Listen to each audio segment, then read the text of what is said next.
কেউ তো ন্যাশনাল ফ্ল্যাগটাই ধরতে যায় এরা কেউ আন্দোলনের লোক নয়, ছাত্র নয়, এরা গুন্ডা গুন্ডা তখন আইনি ব্যবস্থা হবে।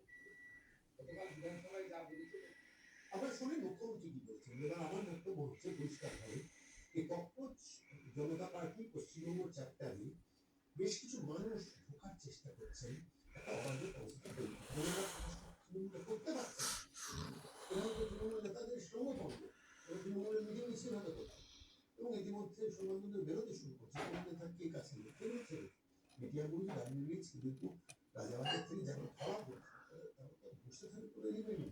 তারা নির্দিষ্ট হবে কোনো একটা রাজনৈতিক সাপেক্ষমূল্যা এই national citizen party of India কাকুল তাতে কোনো নিশ্চয়তা নেই। পশ্চিমবঙ্গের চ্যাপ্টারে কেউ প্রকাশ্যে আমি তৃণমূল পরিবারে যাবে এলিমেন্টগুলো রাজ্য সরকারের উপর নির্দিষ্ট ধরনের বিরোধিতা আছে। সেই বিরোধিতাগুলো শুনছি খারিয়া গান্ধী মাদ্রাসা থেকে ওবিসি সমস্ত ব্যাপারী সরকার বিরোধী একটা তাদের ভূমিকা আছে কিছুটা বসে রাখতে হবে এবং তারা এই কখনো অঞ্জলি না ঘটনা সোশ্যাল মিডিয়াতে প্রচার করে প্রভাব করে বেশ কিছু মানুষকে রাস্তায় নামিয়ে এবং পুলিশ ধৈর্যের পুলিশ তৈরি করা হয়েছে।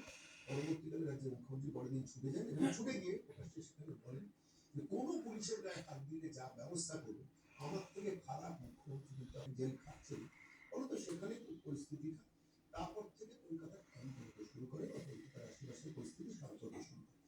একটা এবার মিছিলকে কেন্দ্র করে নিট পরীক্ষা সংক্রান্ত আন্দোলনকে কেন্দ্র করে এই এলিমেন্টগুলো আবার কিন্তু এই মিছিলে জমায়েত হয়। পশ্চিমবঙ্গ চ্যাপ্টারে ককরোচ জনতা পার্টির যারা মুখপাত্র হয়েছে সংঘর্ষিত মুখপাত্র কোনো সম্ভব এখানে এরা পরিচালিত যে আইনজীবীরা এদের হয়ে সহজ